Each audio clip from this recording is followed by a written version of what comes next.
My name is Hannah Holm. I coordinate the Hutchins Water Center at Colorado Mesa University, and I'm very pleased to welcome you all to this year's State of the Rivers meeting. For several years, we've been the co-host, the local co-host here for this annual meeting, and for many years before that, the River District had been doing them. So this is just a great opportunity to get caught up on what the snowpack is going to bring us this year in terms of our water, and also a chance to really dive into some of the key issues that are facing our community and our river basin, the Colorado River Basin, and have a chance to have some discussion with really some of the foremost experts in thinking about these issues. So that's fantastic. The Hutchins Water Center at CMU, our mission is to promote research, education, and dialogue on the water issues facing the Upper Colorado River Basin. So this obviously falls directly within that mission statement. If you'd like to learn more about us, we have annual reports back on the table where you came in, and there are also a number of other valuable materials there. Some of the papers that you're going to hear people talking from, as well as the River District's annual report. So without further ado, I'll turn over the mic to Jim Pokrant with the River District. Good evening. I too welcome you. My name is Jim Pokrant, as was mentioned, and the River District has been protecting Western Colorado water since 1937. It's hard to believe it's been that long. And certainly Mesa County was one of the original leaders in forming the River District, and what was the purpose of trans-mountain diversions and which direction the Colorado River is going to flow. So we hold these meetings now annually in Mesa and other counties, and the whole purpose is first to go over the hydrology. What's the snowpack, what's the water supply look like, and that'll be our first speaker, Eric Knight, from the Western Colorado Area Office of the Bureau of Reclamation, and we'll talk about both the Colorado and the Gunnison basins. And then we're going to segue into larger issues where we at the River District think Western slope agriculture, irrigated ag, is a target, and it's a target for water supply and water sharing as populations grow. So we're going to have, first of all, a little discussion about use it or lose it. Because first, anytime you talk about agricultural water sharing, you hear about water rights law, and so we'll talk about use it and lose it and an interpretation of what that means. And then we're going to hear from, and that's with our General Counsel, Peter Fleming. Then we're going to hear from our General Manager, Eric Kuhn, and his topic is going to be drought. What drought? So why is PAL still pressured? And that's going to be a look into the bigger issues that are pressuring the river system and thus West Slope ag.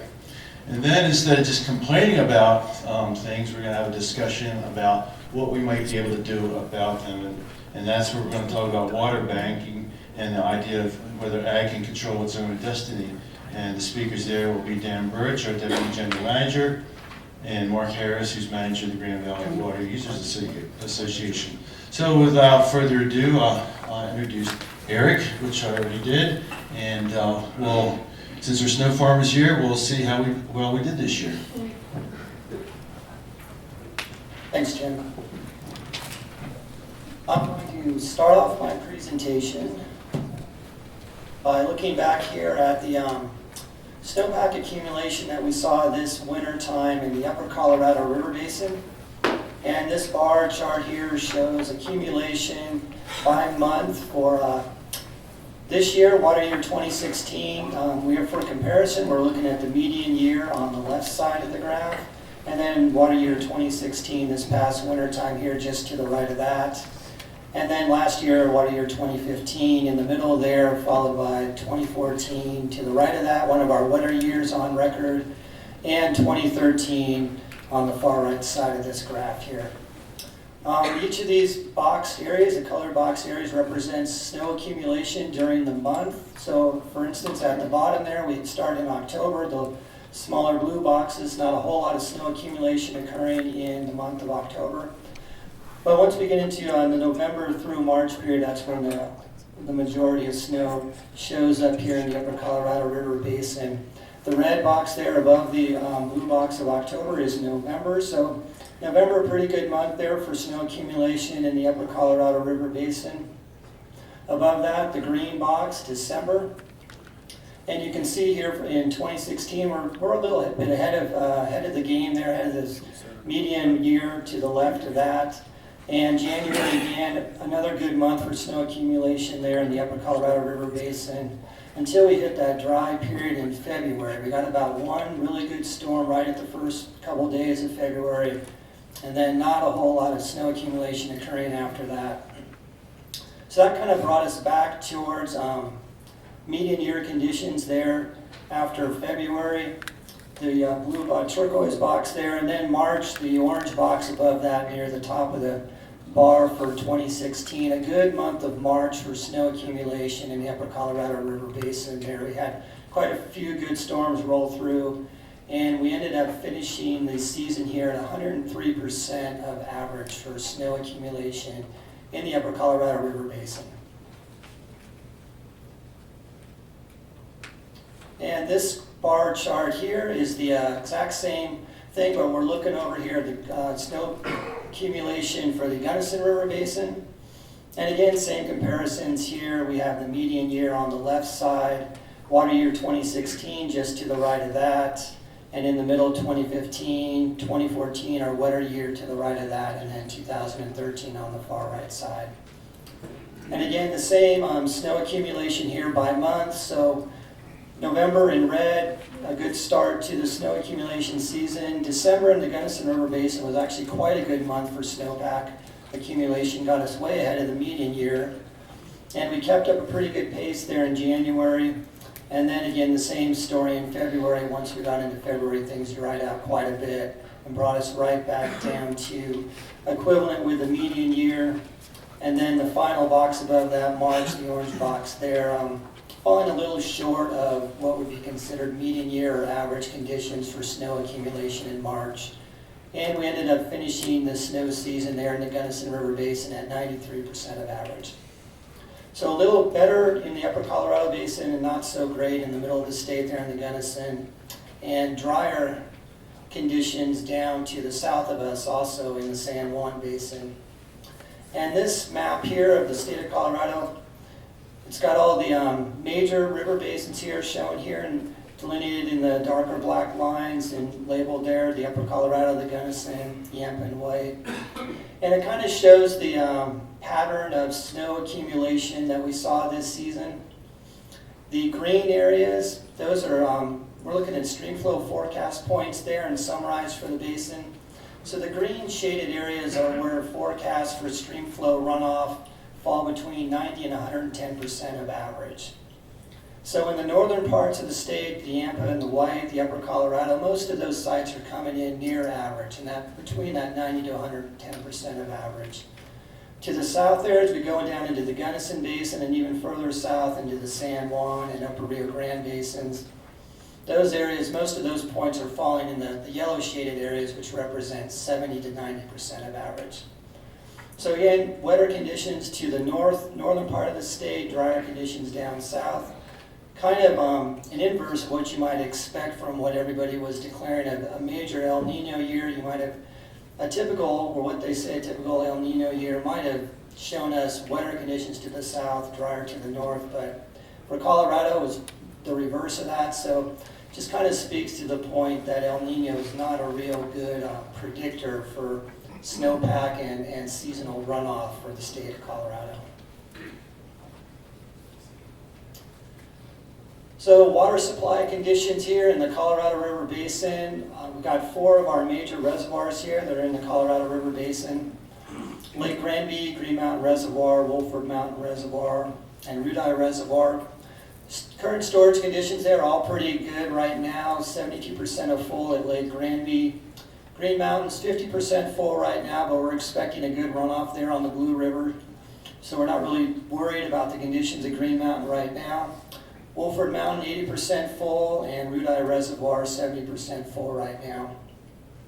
So all these reservoirs are expected to fill this year, so that's going to give us a good water supply on the Colorado River. And it kind of shows that average year conditions in terms of hydrology typically will lead to, still lead to full reservoir storage by the end of the season providing they're not coming off of a really dry year the year before.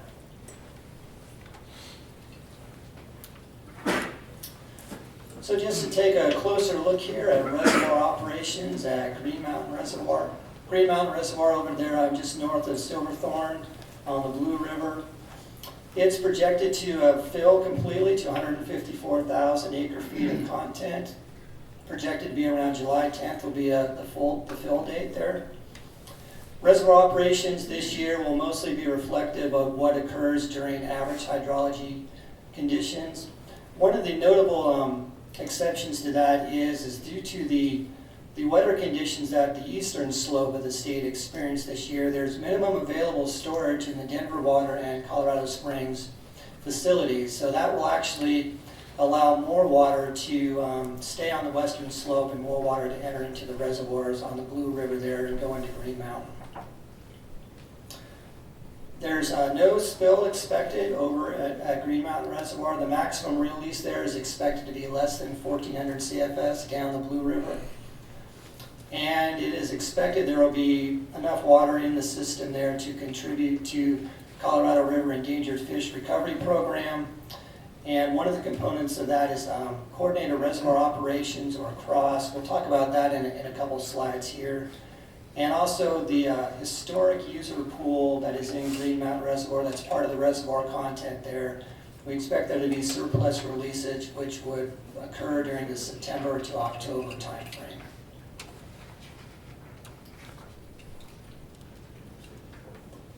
Moving on over to the Colorado Big Thompson project. Lake Granby, near the headwaters of the Colorado River there on the way to the western side of Rocky Mountain National Park. Again, projected to physically fill there to a content of 537,000 acre feet, thought to be full by around mid-July. Reservoir operations at Granby, forecasted to have a minimal or probably maybe no spill there at Granby. Releases to the Colorado River will be at 75 CFS for the May, June, July, and August time period. No pumping at Windy Gap there, and there should be releases available for the Colorado Endangered Fish Recovery Program that will occur in the late summer, early fall time period.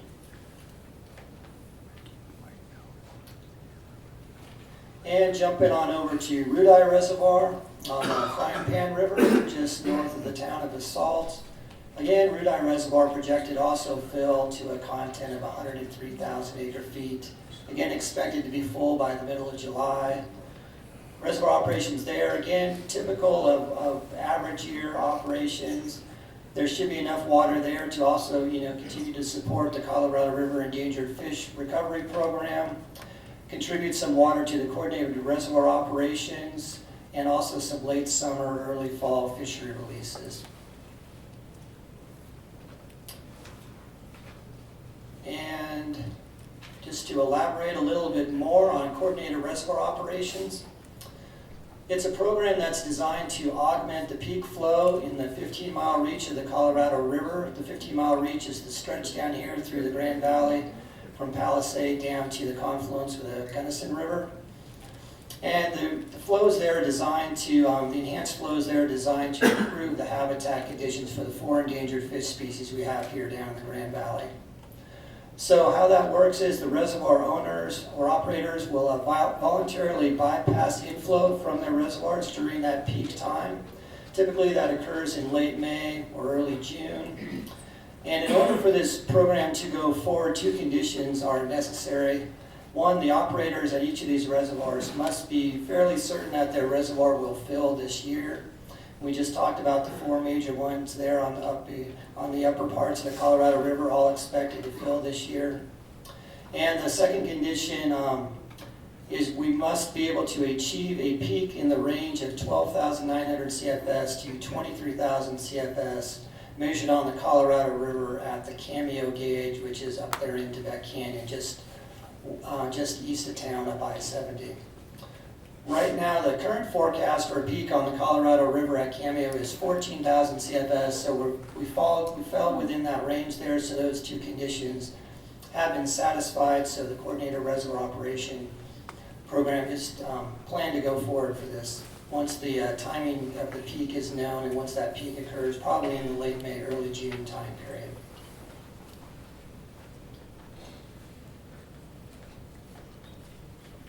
And we might get to look at a graph. Oh, there it is. Here we have a graph of flows on the Colorado River at Cameo. Again, this is the gauge that's up to Beck Canyon a little ways, upstream of the Grand Valley Roller Dam. And right now, what we're looking at here, we've got a graph that shows actual flows over the past 7 days, as well as a forecast for flows there in the green and moving forward into the purple dots. So we've seen flows in the last few days near 7,000 CFS on the Colorado River.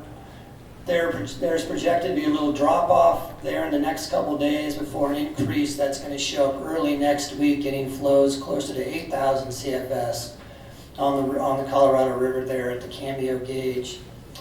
Again, the peak forecast, the highest seasonal peak on the river is projected to be up to 14,000 CFS. You can see where that's represented by the red line there. We're quite a bit of ways away from that right now. And we're not seeing those kind of high flows looking 10 days out. So whenever that peak is to occur, it's projected to be later on in May, possibly even going into that first part of June, first or second week of June, when we would see those peak flows on the Colorado River.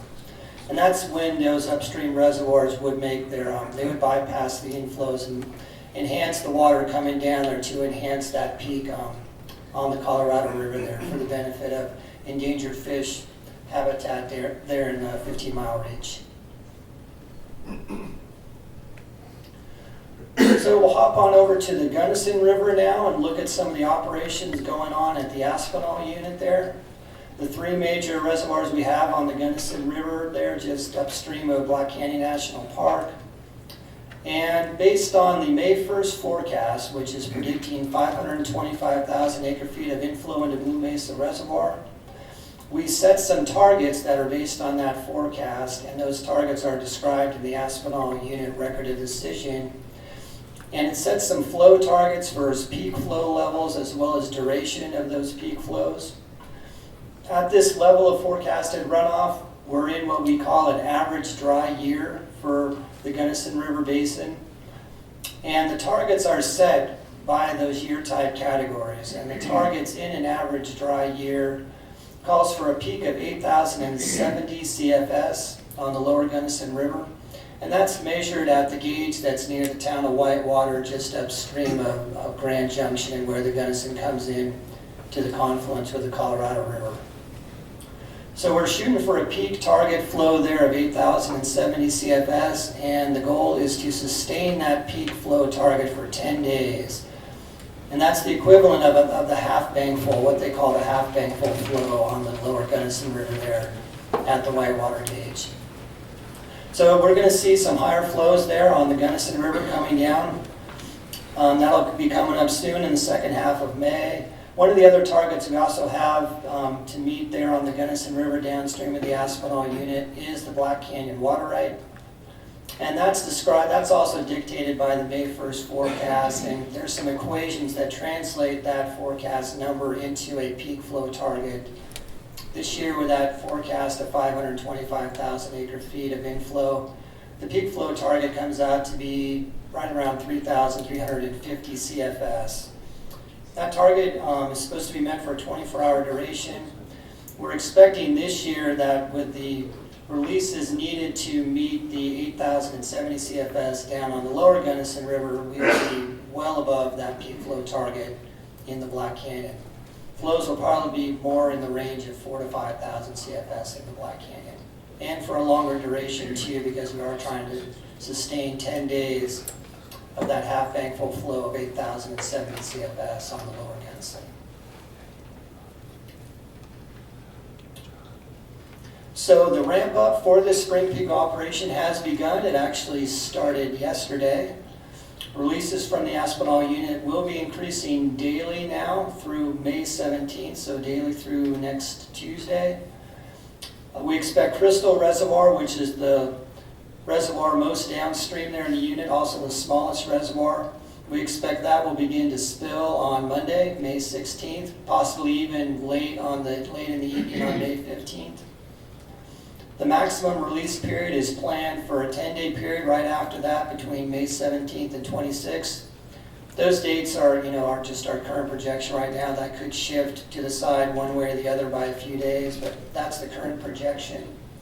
And we think that flows in the Black Canyon and the Gunnison Gorge there will be in that 4,000 to 5,000 CFS range for that 10-day period. We're trying to sustain those flows of just over 8,000 CFS at the whitewater gauge. And here is a graph just kind of showing how river flows could look down there if the spring operation goes as planned. These are all flows here on the Gunnison River at various points. We've got the Black Canyon, the gauge that's in the downstream of the Aspinall unit, just upstream of Black Canyon National Park. That's labeled as Black Canyon here, and it's on the black line. And flows there, ramping up now and reaching those 4,000, just under 5,000 CFS range there. Above that is on the blue line there is the stream gauge we have at the town of Delta. So the Gunnison River at Delta gauge on the blue line. We expect flows to be for about that 10-day period to get up to about 7,500 CFS. Could be plus or minus 500 CFS on either side, but that's the general range we expect right now. And above that, the green line is our target point gauge, the Gunnison River at Whitewater. Flows there, you can see we're trying to sustain our target of 8,070 CFS for 10 days, and that's what that green line is showing. So the entire operation here, starting yesterday, will continue, last about 3 weeks, a little more, probably returning down to normal releases out of Aspinall where canyon flows will be under 1,000 CFS, probably reaching that point by the first couple of days in June. So that's our sustained period of higher flows there on the Gunnison River. And, there we go. One final slide we can get through here, I think. This is just to show what will happen in Blue Mesa Reservoir as a result of our operations this spring and summertime. And this is again based on the May 1st forecast. That's predicting 525,000 acre feet of inflow coming into Blue Mesa during the April through July runoff period. Right now there's 582,000 acre feet of water sitting in Blue Mesa. We expect to fill about another 100,000 acre feet in there by the end of June, probably into early July. We'll get up to about 680,000 acre feet of content in Blue Mesa Reservoir. There'll be a bit of a dip down as we're releasing this water downstream for the spring operation, and then the reservoir, once that's over, the reservoir will start to rise again early June, throughout June, and maybe into parts of July before topping out at a fill currently projected to reach up to 680,000 acre feet. A full reservoir at Blue Mesa is all the way maximum capacity is just under 830,000 acre feet. Typically we try to fill that to about 800 to 810,000 acre feet. So we will be short by 120,000, 130,000 acre feet of fill in Blue Mesa this year. And that concludes the slides I have for you today. Does anybody have any questions on any of the slides? What rate floods Delta? Delta, the stated flood level there is 15,000 CFS as determined by the Army Corps. Typically, we try to keep flows, well below that. A flow of 8,000 CFS will not be an overbank situation there in the Delta area. Yes? Why don't you include the month of April in your snowpack months? The month of April typically does not accumulate very much snow. Most of the storms we've seen that have come through here in April the snow levels have been quite high, so it's not a real strong contributor to snowpack there in the higher elevations. A lot of the snow levels that we've had in April have been well above 10,000 feet. So it's been more of a precipitation, more of a rainfall event than an actual snow accumulation event. So the primary months for looking at snow accumulation are November through March. Any other questions? Yes? On the snowpack, you showed 4 years, and we had annual variances. But if you go back and say, if you look at 10, 15, 20 years or whatever, is there a long-term pattern that starts to come out, or not so much? Yeah, I'll present that here in another slide. Any other questions? Okay, thank you. Thank you for your usual excellent job, Eric.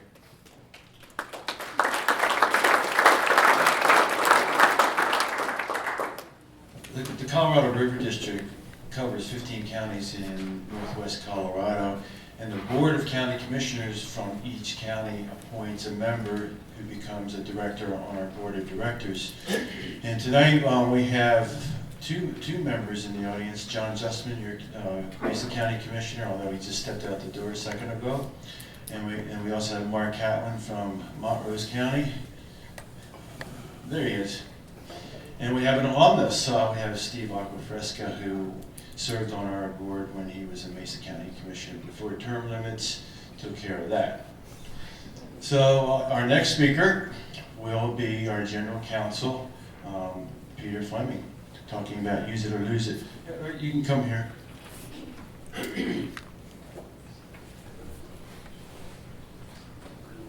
Use this? Yes. Is that live? Is this live? Can you all hear me? It sounds like it. There's a keyboard here that's blocking my access. I'm going to talk, well, let me just start by thanking everybody for coming out tonight. I don't know about you, but it was a beautiful day, pretty much across the state it seemed like, and so appreciate everybody coming into the Windowless Auditorium on such a lovely night.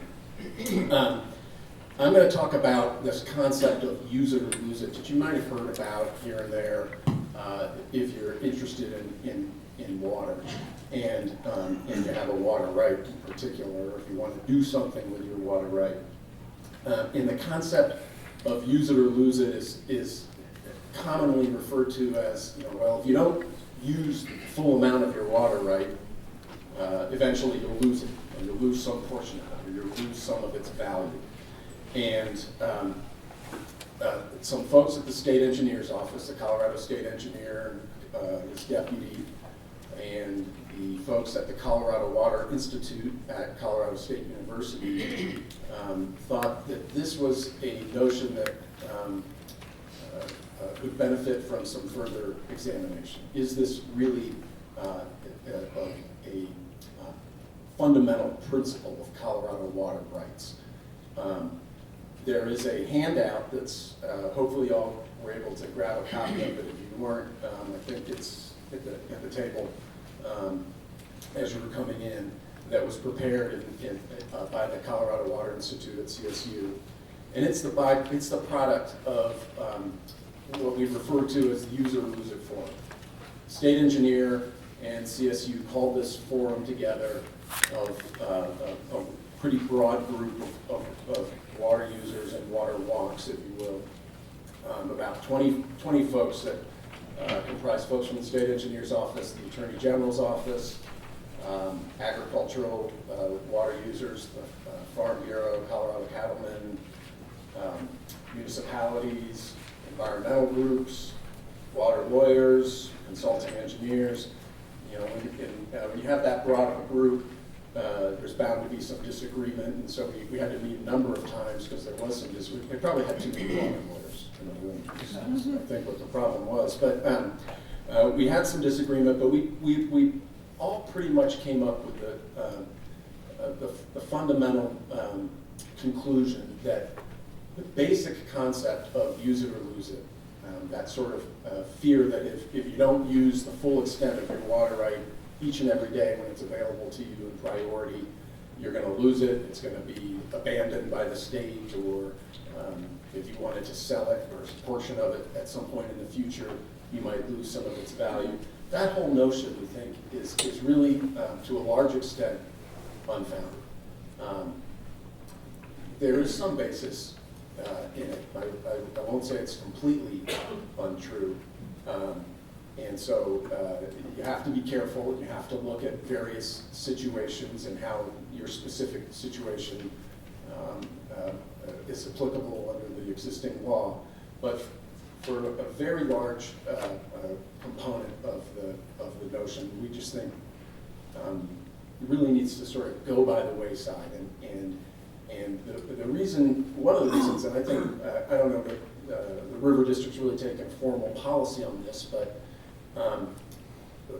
one of the reasons is that if you look at what's happening in the state today and the pressures that are on agricultural water rights, certainly on the Front Range, but here and on the western slope as well, changes to municipal uses of existing historical agricultural rights, those sorts of pressures. If you were able to conserve some portion of your water right without the downside of losing some of its value, if you decided to go back to irrigating the same amount of land that you had historically later down the road, or you wanted to sell the whole thing later down the road, then you would be less likely maybe to be enticed to sell all of your water right and have the entirety of that water right taken out of production, the entirety of your historically irrigated land taken out of production. So we're very concerned about that happening on the West Slope. Certainly you can look to places like the Arkansas River Valley, east of Pueblo, that have been really dramatically impacted, adversely impacted by the loss of their historically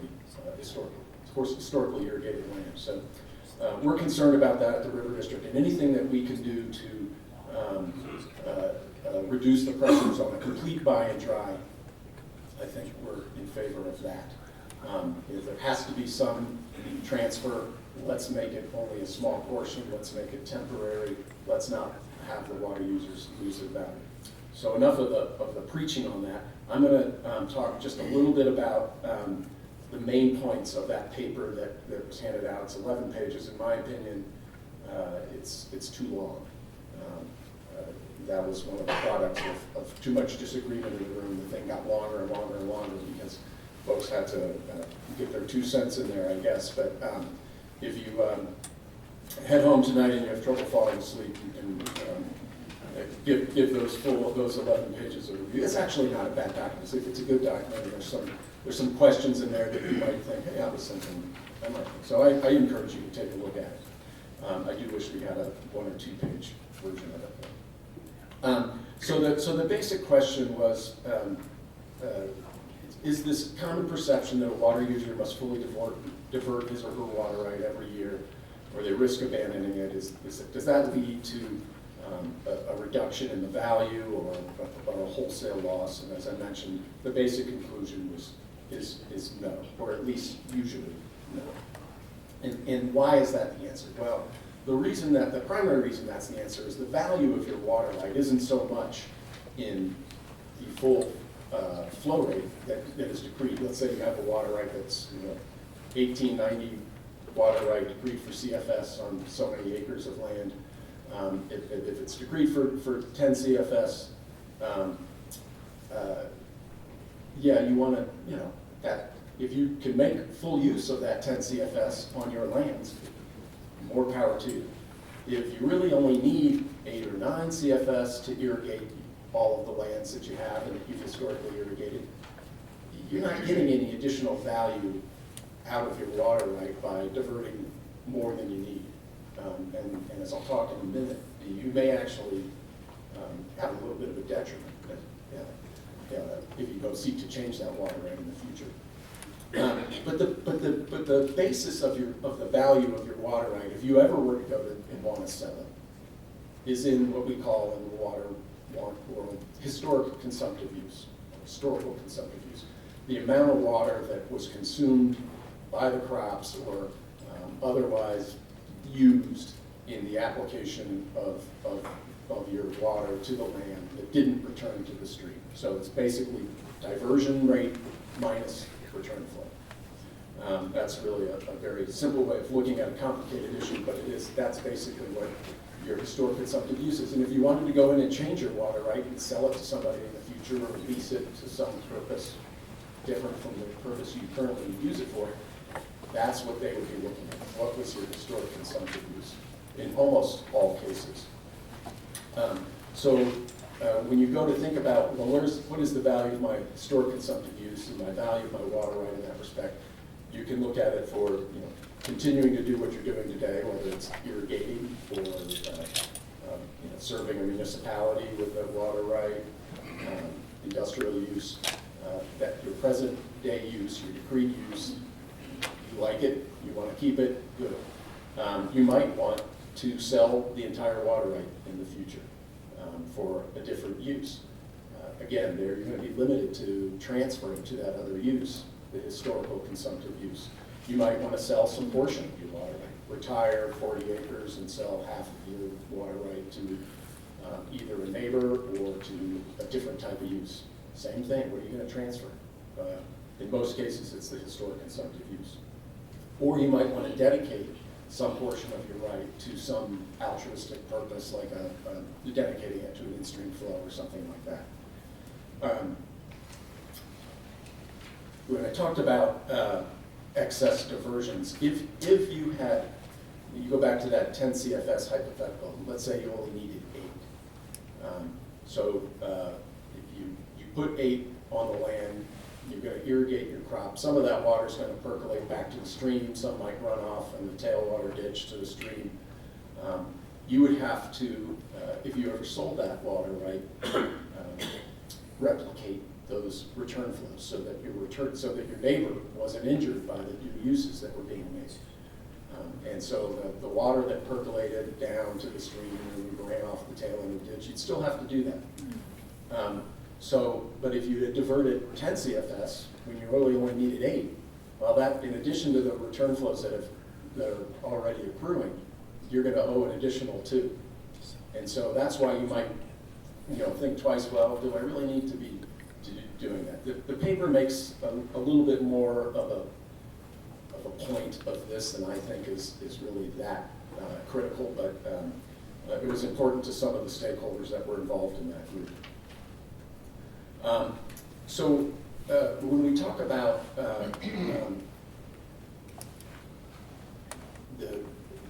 the other mechanisms by which you might limit your use of water, you hear a lot today about conservation and efficiency.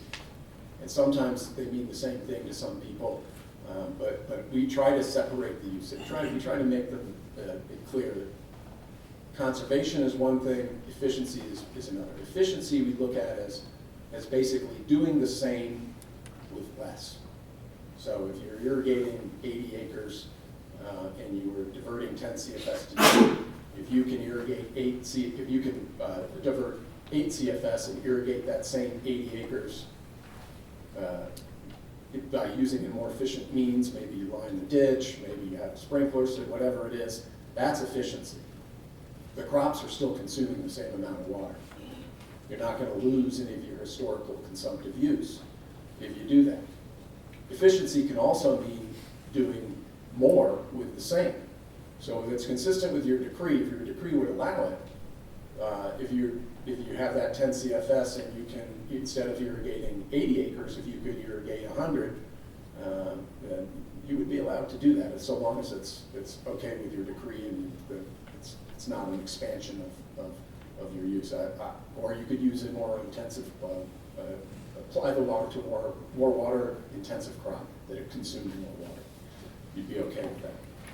Conservation, yes, did you have a question? Yeah, I was just wondering about the efficiency. So how does that work if you line a ditch or you go sprinkler and you're being more efficient, but your downstream neighbor's not getting the runoff that they used to get? How does that work? Are you still responsible to get them that water?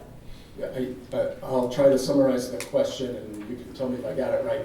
The question is, if you implement some efficiency measure and thereby reduce the return flow that you used to have, how does that impact your downstream neighbor? Do they have any recourse? Is that a fair summary of it? Well, and are you responsible to make up the water loss that they don't get now? Are you responsible? You would be if you had to go through a change of water right. In most circumstances, if your efficiency measure somehow required a change of water right, which in most cases it does not, But if you had to go to a new point of diversion, or if you were applying the water to different lands because they were flatter or something like that, then you might have to maintain those historical diversions. If it's somebody, a mile downstream, maybe it's your next door neighbor, and you want to be neighborly, you don't want to impact their uses, but you don't have an obligation to maintain those historic return flows. So long as you're within the parameters of your decree. You're not diverting more than you did, you're not applying it to, if your decree says for irrigation of 80 acres, you can't irrigate 81, you can't irrigate 100, you can't irrigate, you're limited to that 80. But if you just went to a more water-intensive crop and it consumed more water, and therefore there was less water running off your land, no, you're not responsible in that circumstance. So in contrast to efficiency measures, conservation is the actual, when you do reduce your consumption. You go from irrigating 80 acres to 40 acres. And in that circumstance, well, let me take a quick backup to efficiency. I think maybe I hit this, but so long as you're irrigating the same crop, and you haven't decreased your consumptive use, you're probably not going to end up abandoning any of your water right. You're probably not going to be lose any of its value if 20, 30, 40 years in the future your kids wanted to sell the water right and transfer it to a different use. In conservation, if you reduce the consumptive use, then over the long term, there will be a reduction in your historical consumptive use. And if you went to go sell the water right in the future, there would be a corresponding reduction in its value, the amount that you could transfer to a different use. However, because we want to encourage conservation, because we want to encourage efficiency measures, the Colorado legislature has adopted a couple of laws. And if you want the sites, I can give them to you. But they basically say that if you enroll your water right in a conservation program, if it's an improved fallowing program, if you donate it to the Colorado Water Conservation Board or lease it to the Colorado Water Conservation Board for in-stream flow purposes, a variety of possible beneficial, altruistic things that you could do with your water right, you are not going to run the risk of either abandoning your water right, even if you don't use it for a long period of time. And you're not going to, the statute says that you should not incur any loss in your historic consumptive use. So in other words, in that one example I gave of irrigating 80 acres and then going down to 40, maybe the water that's conserved goes to the in-stream flow program, maybe it goes to preserve storage in a reservoir or something like that. And then 30 years later, you want to sell the whole water right. So long as that right was enrolled in a water conservation program, they shouldn't reduce your long-term historical consumptive use because of that reduction. It gets a little bit into the weeds of water law, but the basic upshot is that if you enroll in one of these programs, and I'll say the River District has approved a water conservation program, and if you want any information on it, you can look at our website, which is it's a mouthful. Well, it's Colorado River District or ColoradoRiverDistrict.org, or if you really like letters, crwcd.org. And you'll find on there a link to the River District's water conservation program. It's very easy, or at least to date, it's been a very easy program to have water users enroll in. We've done a couple of them, and it's gone pretty smoothly so far. I think that's the basic summary I wanted to give. If you had a chance to look at the document, if you have any questions, I'm happy to answer them. I encourage you to read it, despite my qualifications on it before. But I want to thank you participating, and let me know if you have questions. Thank you. Questions?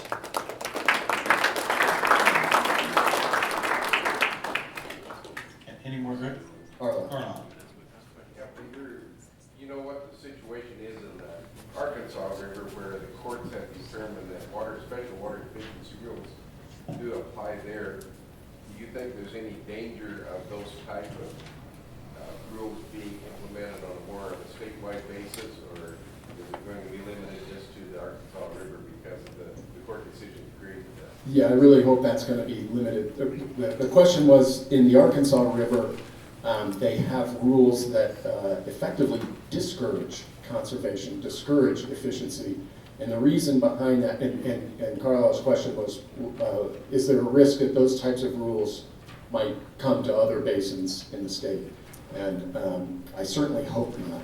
I don't think they ever will. I think it's an outfall of the interstate compact litigation that went on for decades between Colorado and Kansas.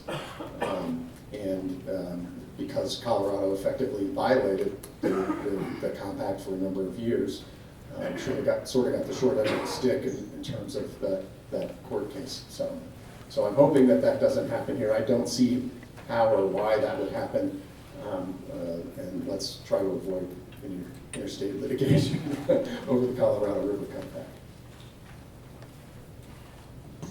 Anybody else? Thank you. Thank you, Peter. That was very excellent.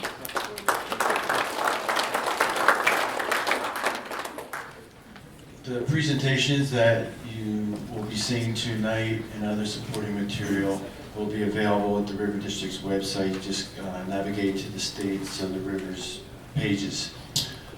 Also, we're taping this for viewing from our website later and through YouTube, and we're going to also attempt to get it on your local public government and education cable channel, which is 191, used to be channel 12. So if you think you missed something, you really haven't. Our next speaker is our General Manager of the Colorado River District, Eric Kuhn. Well, thank you. I've got a little presentation on something you've all heard of, 16 years of drought.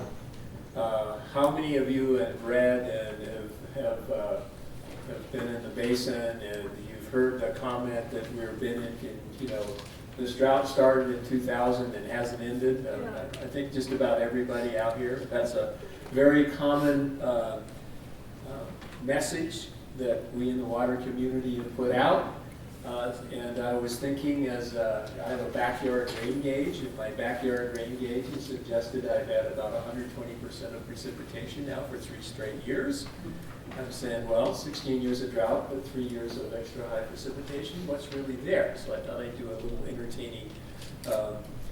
little entertaining presentation on that. And there's a good reason to say there's 16 years of drought, as we shall see. Here's the Colorado River Basin. The first thing I want to talk about is just how vast this basin is. And to say that there's drought through the whole basin is, yes, there are in some years, like 1977 and 2000. You can have drought in the whole basin. Or you can have wet conditions in the whole basin, like in 1995, 96, 2011, the mid-80s.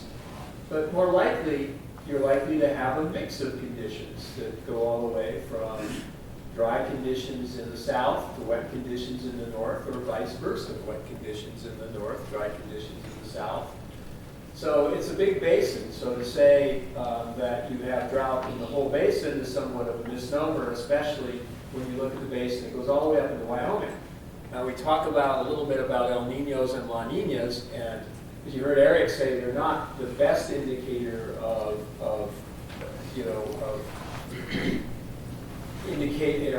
precipitation in the upper part of the basin. Strong El Niños have a strong signal in the lower part of the basin, and indeed this year through about January it looked like conditions in Arizona and the southwest and the San Juans were well above average. Conditions in the northern mountains up in the Wind Rivers were below average. It was looking like a typical El Nino, but then things changed. And all of a sudden, since that middle winter period, it's been very dry in the south. It's been somewhat dry in the San Juans. And you know what? It really did turn around up north. So there's no real common theme to that. There's no general rule in terms of what an El Nino will do or what a La Nina will do. Each one is a little different. There are tendencies, but each one is a little different. So big basin, of course, here's the dividing line. A little bit about the basin, which I always like to go through, is that under the compact, Albuquerque is legally in the basin, so is Pueblo, so is Denver, so is Cheyenne, so is Salt Lake City, so is Los Angeles, Oxnard, San Diego, because the compact identifies the basin as not just the geographic area of the basin, but all of the areas that are served by waters from the Colorado River. And there's a specific provision in there. They wanted to do that by design. It was a well thought out, for their purpose anyway, definition in the Colorado River Compact. So there's two realities right now, and we need to talk about this. The first is in Colorado. Conditions are okay to wet with full reservoirs, as we heard, with very good stream flows, and with very few water supply problems. That's almost statewide. When I talk about that, and I'll show you in a minute, Grandview Reservoir spilled 2 years ago, spilled last year. Eric said it might not spill, but for the last 2 weeks they've been getting a lot of precip. And my guess is the next time they do that forecast, they're going to see more than a little spill. They might see a big spill because things have been really wet.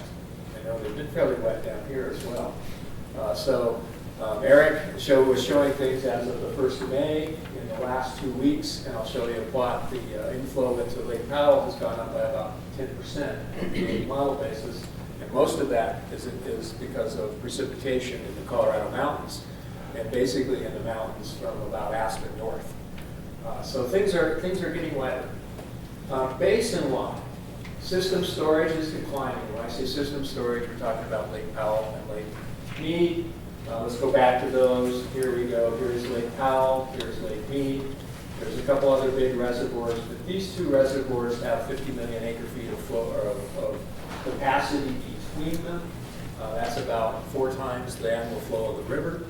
And there are some other big reservoirs upstream, but they're big from our standpoint. They're not big compared to Lake Mead and Lake Powell. So we're going to show that in a second. Basin-wide system storage is still declining. The lower basin states are facing shortages, and the upper basin states are planning for shortages. And why?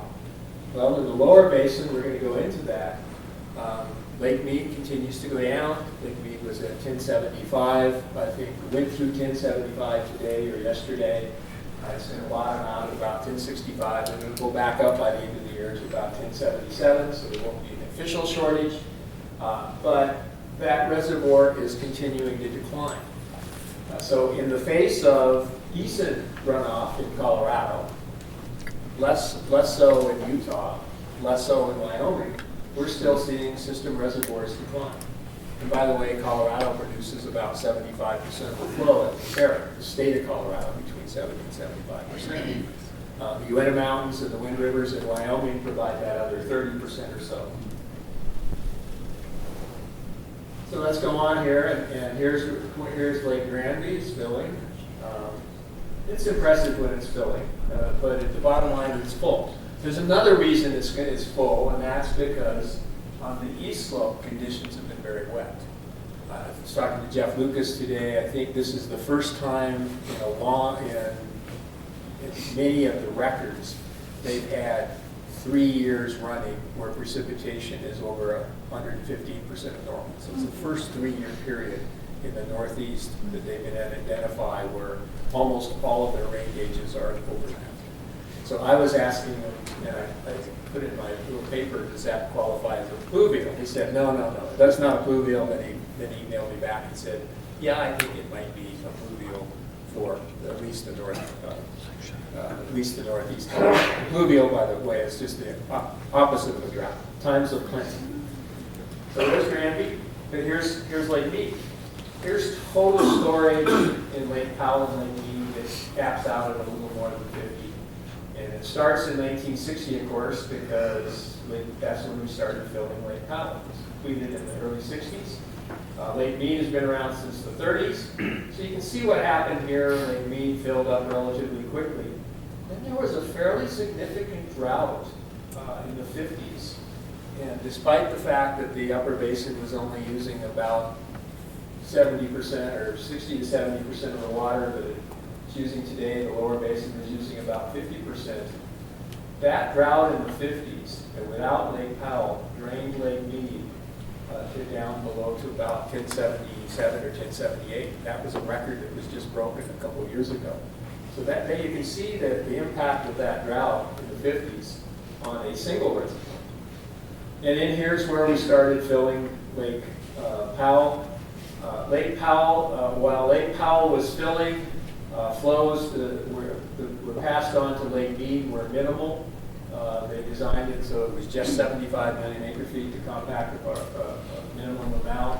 And the idea was reclamation wanted to kick the reservoir up in filling so it would get above 3490, the elevation they could start producing power. So those was operated under the filling criteria until it got to power producing, and then it sort of eased back off. And officially, Lake Powell filled here in 1980. This is total storage. It kept going up and up. Here's the mid-80s wet spell. Here's the drought from about 1988 back down to about 1994. Fairly significant dry period after 1987. Then we had the mid-90s wet cycle, and boom, there's 2000 to 2004. So that 16-year drought, the first 5 years of that drought was really, really, dry. They were a drought. But what's happened since 2000, the 11 years since 2004? Well, in the 11 years since 2004, the inflow to Lake Powell has been about average. It has not been below average. So you could say 16 years of drought beginning in 2000, yes, or you could say 5 years of drought, 2000 to 2004, and about 11 years of average to above average precipitation. And there were 2 dry years in there, 2012 and 2013 were dry. So basically that's really the story. But what happens here is because of the amount of water they're using in the lower basin, these reservoirs continue to slowly decline, even though here's Powell. Powell's going up, Lake Mead's going down. And you can see the net impact is about stable. We're actually a little bit lower now than we were in 2005. So that's the reality. Is that a drought? Yeah, it's a drought. It's a demand-driven drought, and it's a drought because we've had a very dry period in 2000 to 2005. If you started your clock in 2006, I don't think it would be considered a drought. Now here's a question about what's happening long term. These are the naturalized flows, used to be called virgin flows, naturalized flows of Lee Ferry. This database is maintained by the Bureau of Reclamation, their Boulder office, that's Boulder, Colorado. They work there with CU, and they maintain this and some other modeling activities. And you can see, and these are the individual years going back to 1906 to these latest are estimates. This even includes an estimate for 2016, believe it or not, the last year here. What this shows are some individual years. Then it also shows the average today, beginning with 1906. So if the average at 1915 is just a 10-year average, the average at 1956 is a 50-year average. It just keeps it going all the way up. So there is a little bit of a trend there. Someone asked me if there was a trend. You can see that. This is naturalized flows. Again, naturalized flows, the way I like to describe what's a naturalized flow is if you only had one person living in the upper Colorado River Basin and that person's job was to read a gauge at Lee Ferry, that's what the gauge would read. Because there would be hopefully no impact by man. So that's the definition of a natural flow. And this graph is really rich because also here's the 10-year running average. 10-year running average is important because it's a compact issue, but it also tells you a little bit about wet cycles. Very anomalously wet cycle from about 1906 to about 1930. And things sort of dried out, and there's an anomalous wet period right here in the 80s. But if you kind of strip away this 1906 to 1930 wet cycle, and there's reasons to do that. One, we didn't have very many gauges. A lot of this is put together with very limited understanding of the gauges, and two, a very limited understanding of the consumptive uses of the time. So to get natural flow, you take gauge flow, you add back in your estimate of how much we were using. So before about 1931, we had very few gauges, and two, we had very poor records on what was being irrigated. So before 1930, it was definitely wet, but our confidence, if you want to call it, in this information is not that good. Our confidence began to get better about 1930 when the Bureau of Reclamation got real serious about developing water. The Boulder Canyon Project Act passed in 1928, and the Bureau of Reclamation and the USGS spent a lot of money putting gauges in. So our confidence starts to get better, and our confidence is really good after about 1950, because after that we were really doing a much better job of keeping track of consumptive uses. So when you follow this, you can see some interesting things again. But there's this stable flow right around 13 million acre feet beginning in about 1930. Strip away that wet period in the 80s, and we're back there at maybe a little bit of a downward trend. So is this that last 16 years of the drought? Here's the 16-year period from about 2000 on. You can see we've had some nice wet years, but go back and look at the 30s. There were some dry years. In the 50s, there were some dry years. So yes, it's a drought. It's a low period, but I don't know how, rare it is. The other thing I wanted to point out, and I do that, is what are some of the differences? Okay, Colorado Front Range has been really wet for the last 2 years. Export demands have been minimal. I think last year, Colorado averages around 550 to 600,000 acre feet of trans-mountain diversions a year. Last year it was less than a quarter of that. The reason was there was no place to put the water on the east slope. You can't operate those trans-mountain diversions when there's no place to put it. The lower end, so there's export demands have been down. The lower basin is using more water. That's what the structural deficit is. Then they can sustain. And portions of the basin, especially in Utah and northern Arizona, have still been dry. So there's my conclusions. Here's some interesting numbers, and I'm going to go back to the other slide pretty soon. From 2000 to 2015, the natural flow of Blue Prairie is 12.4. The natural flow for that 1906 to 1916 period is 14.8, so it's about 2.4 million less. From 2000 to 2004, it was 9.4. You can see it was very low. 2000 to 2015, 13.8. 1930 to 2015, the average is 13.9.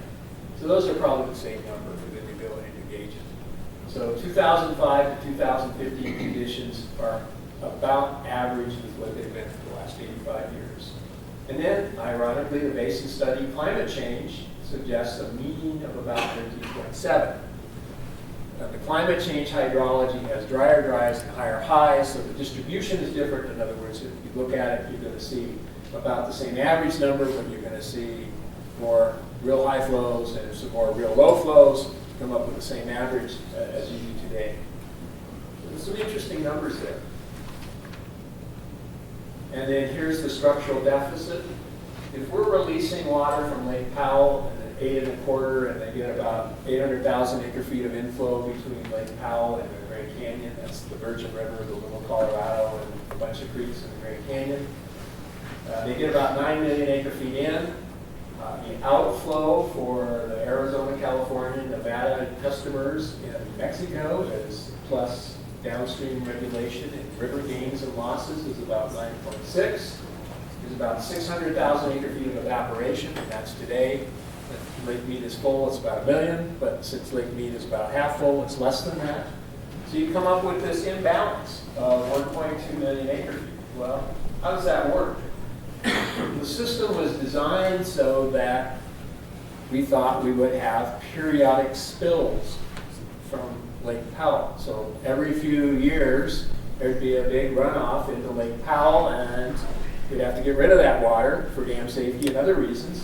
And that indeed happened in the 80s and 90s, and it's happened once since 2000, and that was in 2011. That was a pretty big spill in 2011, but you can see the lower basin was relying on spills from Lake Powell.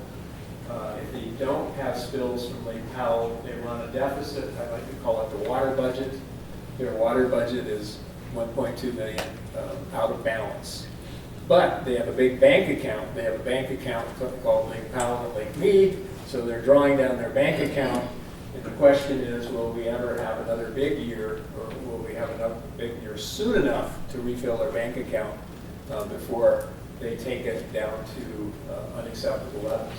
Now, recently, what you saw in the news, and I congratulate Colorado and others that are working on this, is that the lower basin has decided to actually conserve an extra 600,000 acre feet. And if Lake Mead continues to go down, the Secretary has a 600,000 acre foot shortage that is applied to those. So they come up with that 1.2 million acre feet. So there is actually a plan out there where the lower basin is going to reduce its usage by 1.2 million acre feet if Mead gets low enough. Now there's a lot of, I think Jim Lockhead called it a little bit of a moonshot. I would call it maybe more like going to one of the planets or one of the moons of Uranus. Moonshot's too easy these days because lots of things have to happen before that can be implemented, like solutions to the Salton Sea, and the Arizona legislature has to pass it. So interesting. Well, there'll be some interesting things. We ought to follow it. If you need any questions, give us a call at the River District. There was that one spill since 2011. Again, if you can see, Lake Mead was kind of going down. There was a little spill here in 2005, and then that slope continues to go down. And what happened here? Well, we had that 4 million acre feet of extra water in Lake Powell that had to be released under the interim guidelines. It was extra water, so that sort of recharged Mead, and guess what? They're continuing to go down pretty much on that same slope. Now with shortages, they'll hopefully flatten that line out, but it'll take a reduction of about 1.2 million acre feet before they can do that.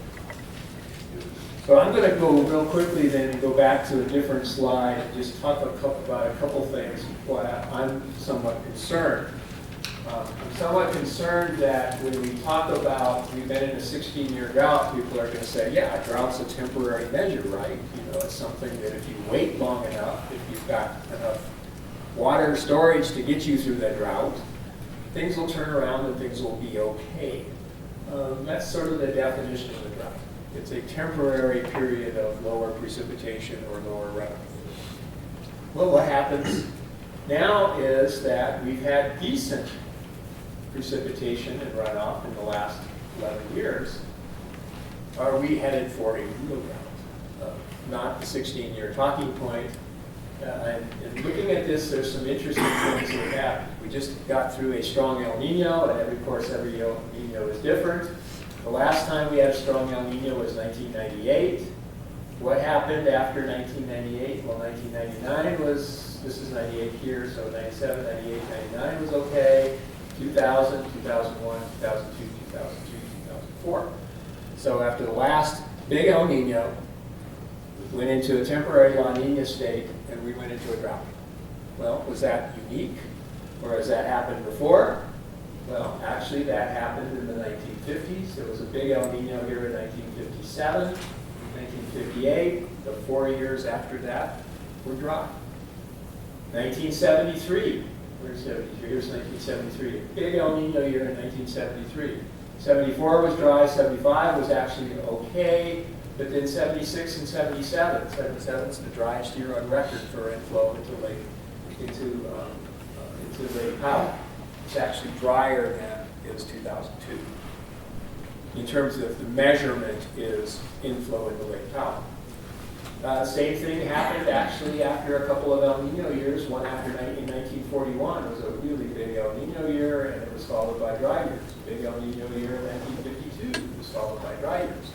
That's not always the rule. We had a big El Nino year in 82, 83, and the next 4 years were wet. So just when you think you see a pattern, that doesn't really happen. Okay, they come up with an exception. So my concern from a Colorado policy perspective is let's not kid ourselves that because we've been in a 16-year drought that we're due for, you know, like if you miss your field, if somebody misses a field goal 3 times in a row, you do make one. Well, if we're due for a series of wet years because we've had a bunch of dry years. I don't think that nature works that way, and I think we just need to be prepared. So that's kind of my message. Any questions, thoughts? The other thing that I want to point out is if we do go into that drought, guess what? We're going into that drought. The last time we went into that big drought, we were full. This time we're going into it with 40% of capacity. Big, big difference. Yes, sir. Am I remembering correctly that if Lake Mead hits 1,000 feet worth of elevation, the power generation shuts off? No, it's worse than that. If Lake Mead hits 1,000, the city of Las Vegas, which is 2 million people, doesn't have any water. They actually have 3 taps, one at 1050, one at 1,000, and one at the bottom of the lake. But they don't have any pumps. Their pumps, the bottom of their pumps are 1,000. So it will not happen. Lake Mead really can't get below about 1020 without having really some sort of an emergency situation. And that's the reason.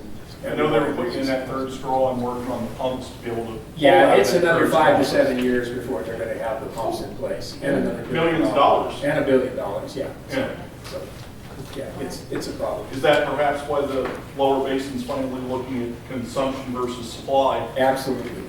Yeah. Well, the other thing is the Central Arizona project runs out of water because they're the junior river water user on the river.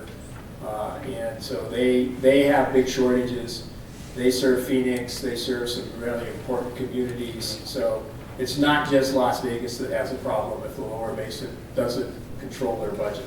And correct me if I'm wrong, the Las Vegas Valley's actually been pretty good about trying to conserve water for a number of years. Oh, absolutely. Las Vegas is a huge success story. Yeah. 10 years Population ago, going up and water demand going down. 10 years ago, they were using 300,000 acre feet a year. Today, they're using about 220. They've gained 600,000 people. What did they do? Message. What did they do? They took out turf. That was a big part of it. That was a big part of it. Well, I haven't taken out all the turf, but that was the major component of how they reduced their demands was they reduced people's yards. And they gave them $2 a square foot to do it. It was a big incentive.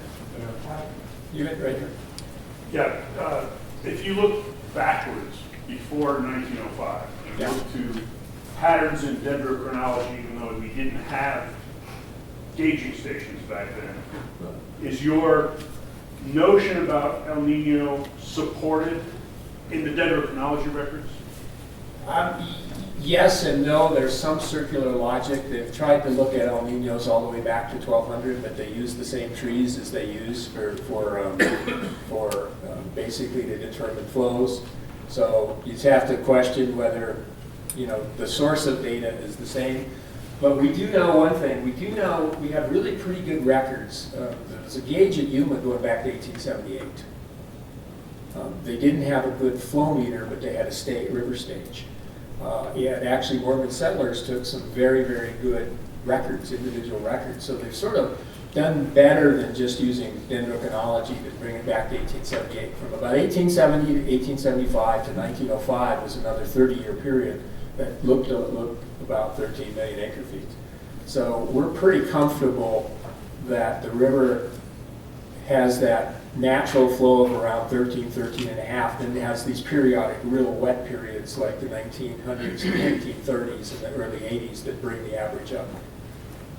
That's better than trees. There's some really convincing data now. Up to 1875 to 1905 was dry. But in looking at the rings, do we see wet growth patterns of a year or two and then drop followed by dry? less growth? What we see is patterns of wet and dry that turn around, sometimes longer, sometimes shorter, but you see that all the way back to about 800. Any more questions? The spill from Lake Powell that I think was in 2011, Yes. did that imply Lake Powell was at full pool, or just the balance between Powell and Meade was off that much that it could? There's in the interim guidelines, there's a table that the states agreed to. And when Lake Powell is above these elevations, that means there's surplus water. It was a negotiated table, so that number right now, I think it's like elevation 3652, which is about 20 million acre feet. So it's got to go up a lot. And the idea is that that's the minimum amount we need in the upper basin to get us through the drought of record. When they were negotiating that, the drought of record was 1953 to 1964, because this was negotiated in about 2005. We haven't seen the entire 16-year period. When those negotiations happen again, there'll probably be a different drought of record, and that number will be different. I have a question.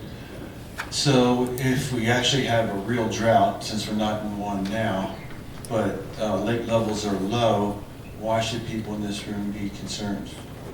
Well, the main concern right now about, again, why should people be concerned is there's an elevation in Lake Powell that's at about 6 million acre feet, which is elevation 3525, and then 4 million acre feet is minimum power.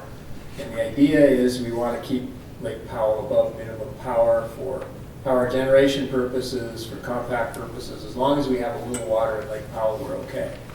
So the states, the upper division states, that's what are planning, and it'll lead into our next discussion on water banking, that we may have to take some significant actions to keep Powell above that minimum level, somewhere between 3490 and 3525. When I say minimum power, there's a cushion there. The Bureau of Reclamation isn't going to operate those turbines right at minimum power. They're afraid that you would get vortices and other things, and they just wouldn't operate pretty well at minimum power. So we have a little cushion, which is about 2 million acre feet. And this is what we're calling contingency planning. This is one of the reasons we're going into water banking in the next discussion, is so that we can manage our demands to keep us out of trouble. And that's the other thing we're doing right now in the roundtables. And the Colorado Water Plan is trying to determine how much is enough. How much more development, how much more consumptive use can we accept before the risk is too high. And that's just not a Trans Mountain diversion issue. That's a diversion. That's a consumptive use issue in West Slope and East Slope. Lake Powell doesn't care. I see a consumptive acre foot as a consumptive acre foot. It doesn't matter whether it occurs in Montrose or Denver. Thank you, Eric. Let's give him a hand.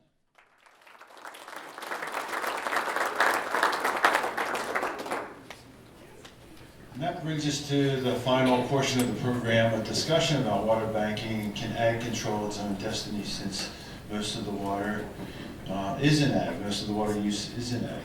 So to give the first part of the presentation will be Dan Birch, our Deputy General Manager of the Colorado River District, followed by Mark Harris, who's Manager of the Grand Valley Water Users Association. Dan. Glad to be here tonight. I'm glad to see you all here. I started out, last night I was in Craig for a roundtable meeting, and then this morning I got up and drove through Hayden by the Carpenter Ranch, and drove up through Steamboat, drove through the headwaters of the Yampa, and then down into the Eagle, back up into, or down into the Colorado, back up over into the Eagle, and then followed the Colorado on down to Glenwood, and then here tonight. And you know, what a joy it is to be out this time of year and see this. And it's just a wonderful, wonderful thing to see these fields as they green up and see crops as they start to turn green. And that's actually an important part of my presentation tonight, because really what we're going to be talking about is how can we actually preserve this. This discussion about Lake Powell and Lake Meade is not an academic discussion for us in western Colorado or Colorado as a whole. So I've got a presentation that gets into this, and then really I want to keep my presentation short and leave the bulk of the time to Mark Harris tonight, because he's really the person on the ground that's doing things. So my super short presentation is because of this, because of Lake Powell and Lake Mead going down,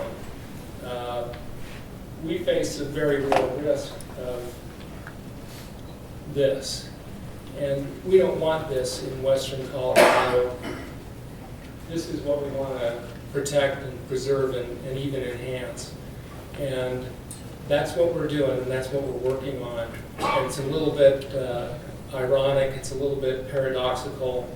We're now getting into pilot studies, and Mark's going to talk about the pilot study that we're contemplating for the Grand Valley water users, where we're paying willing farmers to reduce their consumptive use. And why are we doing that? And you can think of it a little bit like fighting a forest fire. Sometimes you actually get out and you have to do a little burning to prevent a larger fire. So let me just talk about this a little bit, and again I'm going to elaborate a little bit more before we get into this. But this situation for us in western Colorado, and again as Colorado as a whole, really presents a very big problem for us. And it'd be tempting to say that the problems at Lake Mead and the problem that Las Vegas faces, potentially not being able to pump water out of Lake Mead, well, that's their problem. But it's not their problem alone, it's our problem as well. Because if Lake Mead is facing going below the critical elevation that we're talking about, we have to recognize two things. Number one, Lake Powell and Lake Mead are connected at the hip. So as Lake Mead goes down, so too is Lake Powell going down. And if we think the Secretary of Interior, for example, would allow Lake Mead to go below critical levels and allow Las Vegas to go dry, I think we're kidding ourselves. And so where in the Grand Valley we may think we're afforded some protection by having very senior water rights senior to the compact, or we're under a bureau project and we've got contracts for water supplies, I don't think that really provides the protection that we might be thinking. In fact, I think it puts us at some amount of risk. And in the same vein, by keeping Lake Powell and Lake Mead above these certain levels, we're gonna stave off any compact shortages. But if you think water users junior to the compact are going to face a potential curtailment, they're not. And in the face of a curtailment, they'll be in the business of going out and buying agricultural lands and drying those permanently. And so that's a result that we don't want to see here in western Colorado. And so our approach, and we've been working with Grand Valley water users, is to try and be part of a group of people who are helping craft a solution.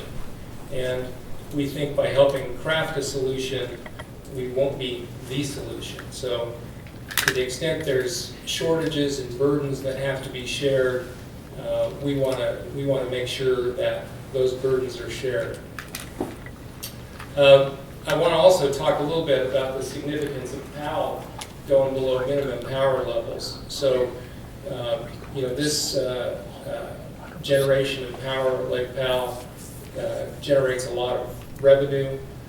We're measuring revenues in excess of $100 million a year.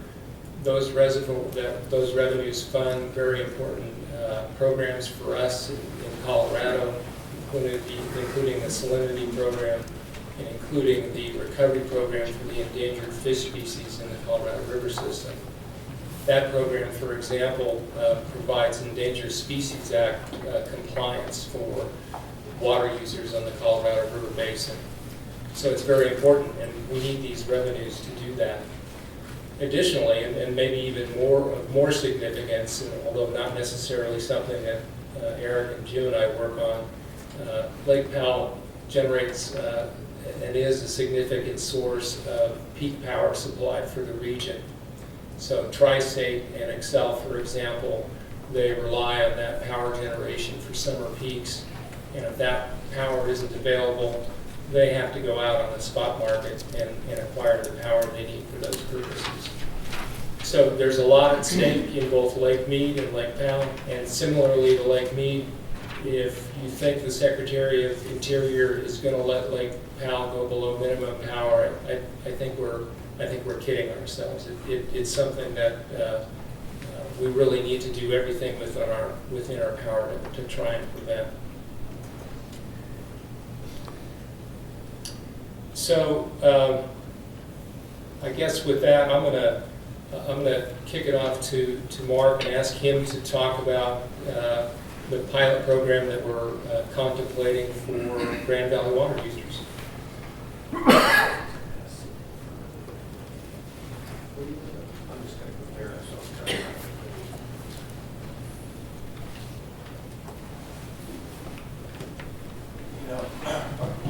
Our speakers are moving all over the place. Maybe we should go out and shout to the people having dinner across the street. Mark, that's all right. No, this is fine. So much for stage management.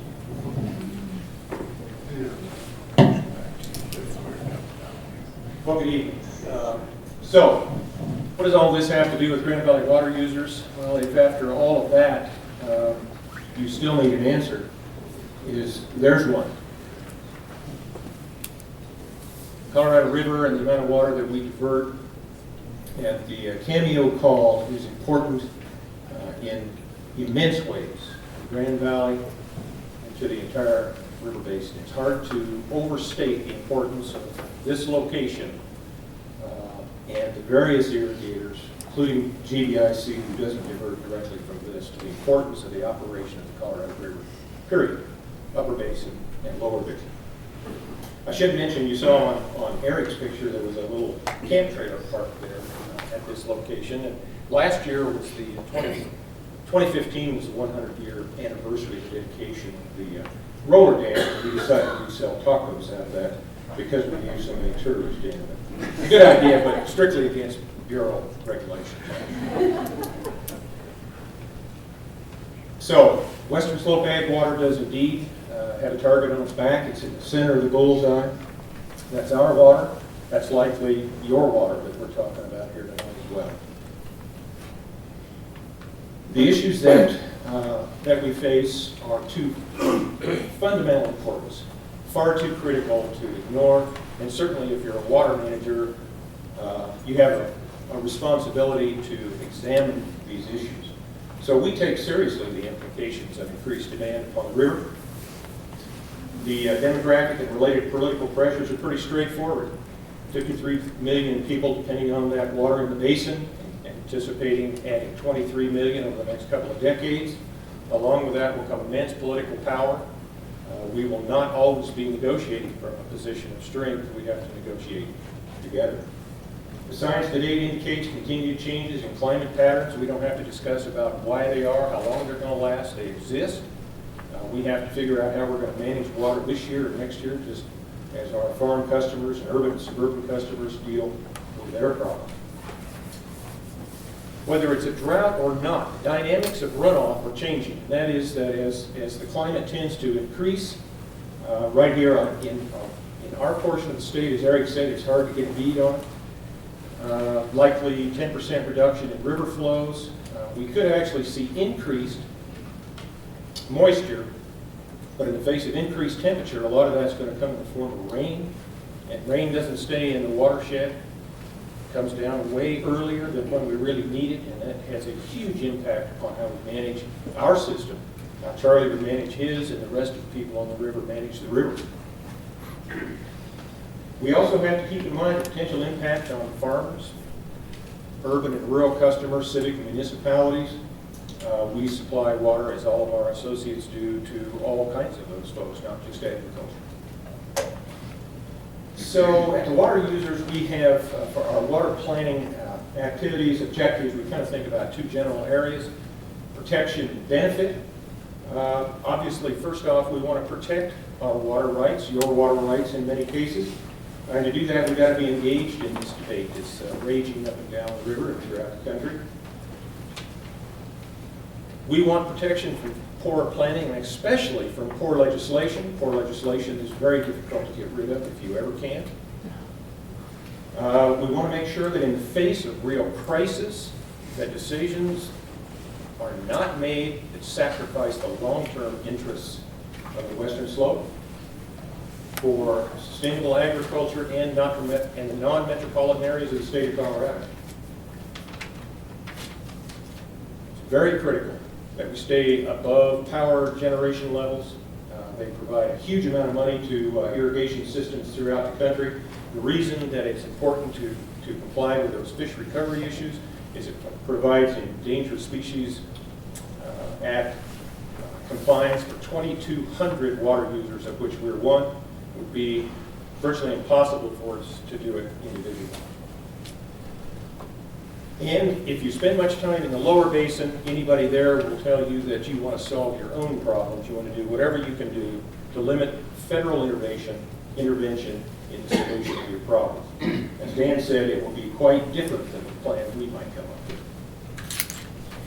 But beyond protection is that we think that we might be able to find benefit. We're going to have to identify tools for dealing with these problems, whether it's river flows, agronomic issues, runoff patterns, reduced water supplies, even if temporary, fending off that political pressure that will come from that. We believe that good water plans have multiple beneficiaries, and that's where we believe that added value for the water users and perhaps others may be found. Everybody agrees that improvements to on-farm efficiency, conservation systems, and to the delivery systems such as ours, and to the other irrigation companies in the valley, that those are good.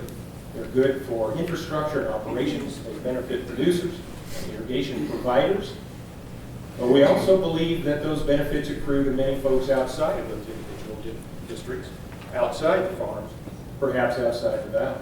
And in some cases, those external benefits will be of such significant value that we can monetize those, and they would warrant investment in the improvement of our systems. And if that potential can indeed be captured while protecting and perhaps enhancing our water rights and our positions on the river, we're for it.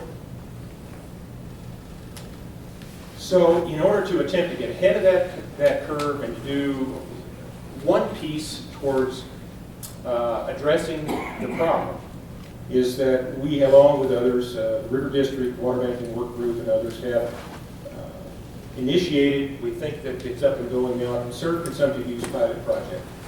My apologies to you water professionals in the room. There was no adequate graph, so I apologize for this narrative, but basically, conserved consumptive use is that portion of the water that's made available to a plant that is required for it to grow and mature, and plus the loss to evaporation. Okay, so whatever that water, whatever's required to grow that crop. Now there's consumptive uses for everything, but we're talking about crop use here tonight. And that varies by crop and for all kinds of environmental practices, environmental conditions and agronomic practices. So that's the consumptive use that Peter talked about, that if you're going to deal with, shall we call it, saved water or innovative ways, that's generally the portion that you're going to be talking about. One note we should make is that under the Grand Valley water users and most reclamation projects is you cannot sell that conserved consumptive use. The water is appurtenant to the Class 1 acres to which it belongs. And that is that the water goes to the plant. Not true of every system, but it's true of ours. So the mechanism by which you monetize would have to be different than sale. So conserved consumptive use, then, is that amount of water that was not utilized or is not planned to be utilized in any crop year, for growing a crop, or for some portion of a crop, or by changing the crop growth. We'll talk a little bit about what that means, but basically, the water that was not used to grow a crop or a full crop, or the same crop, is conserved consumptive use. We're going to call that CCU. So what in essence we're talking about, as Dan was pointing out, is that we're considering, and long, long ways from the cup to the lip on these things, folks, really. So this is what we're considering are these things, is that in lieu of the annual crops that we would routinely grow, is that we take some portion of that production out in a couple of ways that we'll talk about. And our crop is the conserved consumptive use. That portion of water that we did not use, say if we were to fallow the wheat field next year, or the cornfield, or if we were to reduce the irrigation on the alfalfa field, the conserved consumptive use that we saved is the water we're talking about. Okay? I see people nodding. Is that nodding off to sleep? Or so, conserved consumptive use by the project head. You can create conserved consumptive use in a number of ways. These are a few of the ways that we're thinking may fit the valley. Is that you can rotationally fallow, and that is, okay, you can rotationally fallow, and that means that you simply do not plant a crop on that field that year. That fallow may be for 1 year or more. Various places that are doing these things now, it varies, but the idea is that you incorporate some portion of your farm operation to fallow, and the crop that you're securing is the conserved consumptive use. You can also employ deficit irrigation, which we're working on in the lower valley, and that is that for some crops, perennial crops, alfalfa and so on, but in particular alfalfa, since there's so much of it, is that you irrigate it differently. Is that you know that you're going to have less crop, but you use less water. And the cost benefit has to be that you're paid for conserving the water, which more than makes up for the difference in the reduction of the crop. You can use a split season cropping system. An example of that might be that if you have a field that's in corn, you harvest one fall. Come next spring, as you fallow it from, or set it aside from springtime, so to say late August, and you put in a crop of fall grain or some other crop, and you use a part of that water that year. So if you would have used 2 feet of conserved consumptive use, you may use 4 or 5 inches of that to put on this crop, so split season cropping. Or you may change crop type altogether. That's come up a couple of times this evening. If incentivized rotation to some sort of perennial crops, whether it involves grazing or not, that may totally change how you farm for 3 to 5 years or perhaps forever. So our objectives in 2016 are to refine and expand upon the investigations we did in 2015. They actually began in 2014 on the legal, administrative, and operational requirements of what a conserved consumptive use pilot program might look like. We want to determine the suitability and the practicality,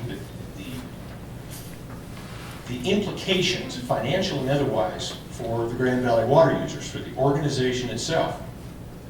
Because there's a big deal. It's very complicated on what that means to us. So we have a lot of responsibility to the water users themselves, whether they're involved in the program or not, to see what the impact is on us. And obviously, then we have to identify and gauge the interest of farmers to see if they're willing to participate in this. We have to understand what the components are. You've got verification and compliance issues, weed and fallow control, payment issues, and obviously we want to solicit concerns and suggestions.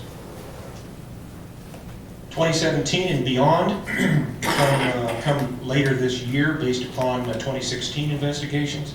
The water users will decide whether to engage in an extension of the program in 2017 that actually creates that conserved consumptive use. We're making sure that we have plenty of critics and advocates are both included in the program. We're not trying to, it is truly an investigation of the merits And we will continue to investigate potential beneficial uses for that conserved consumptive use that's saved. There is no disposition for it currently. That is to say, there is no market for it. If you could sell it, there is no market for it. If you could lease it, there's a number of interesting legal and administrative issues that deal with that, but that continues to be on the plate. So it is our hope that as we capture these potential benefits and avoid the risks, that we think that Western Colorado Ag and the Grand Valley water users, and we have the good fortune that our organization has allowed me enough time to pursue these issues, hopefully for our best interests and for all of the irrigators, as well as the entire valley, we hope. We've got to be engaged in that conversation. It's going to go on without us if we're not in it. The plan's going to be better if we are involved. We have to recognize, of course, that we have conflicting interests as well as common interests with people up and down the basin, sometimes with our next door neighbors, frankly.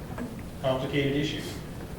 We want to be cautious, we want to be careful, we want to be very alert to the real challenges that are there. But we want to be smart too, because we want to watch for opportunities that potentially provide new sources of revenue, perhaps enhance farm income. We want to pay attention, engage in new thinking inside and outside our organizations, and sometimes that makes for uncomfortable conversations with people who historically have been our enemies. It's been some remarkable conversations the last 3 or 4 years, and that's good. That doesn't mean we're all going to agree. It doesn't mean that any particular party is going to capitulate, but the conversation is important. So it's a demanding and difficult task, and I commend many of you that are here tonight that have been involved in this far longer than I have. It is difficult, it's demanding, it's worth the effort, and if we hope to have any control over the destiny of agriculture and Western Colorado, is that we need to continue that struggle. Thank you.